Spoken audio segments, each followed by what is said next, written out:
Hey guys, Pastor Ken here. I'm down in our Kids World area. One thing you may not know about me is I actually grew up here running all over this place. And it was a lot different back then. You see, none of these windows were here. It was actually kind of dark and creepy, which was great if you were playing hide and seek, which we did more than once. But you know what? People actually used to call it the dungeon. So thankfully, it's changed a lot since those days. You know, we brought in windows and light for security, for, just to make it a lot better for the kids to experience right now. The room that we're going into right now, it's our toddler area, but it has a lot of special meaning for me personally. You see, it was in this room, actually, it was in this very spot right here, that as a young child, I remember realizing my need to trust in Jesus. And my teacher, Dave Magoon, he was sitting right here. And I remember just telling Mr. Dave that I needed to ask Jesus in my heart. And so this room has this incredible meaning for me personally. One thing that's really cool is that this opening in this wall was the actual baptistry opening for the original church building, and all of this out here was like the auditorium. Really? So yeah, that's never totally been filled in or covered up, but that's what it was originally. That's cool. Yeah.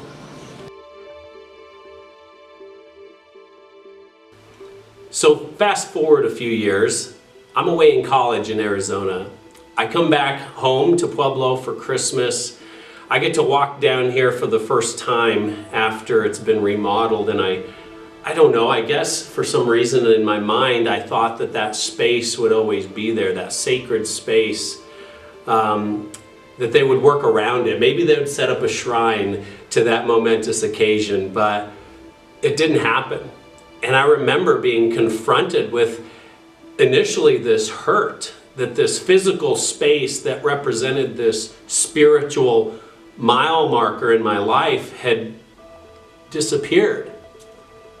And I was confronted with the reality that change is inevitable. You see, a children's ministry that looked like a dungeon may have been acceptable 30 years ago. It doesn't work anymore.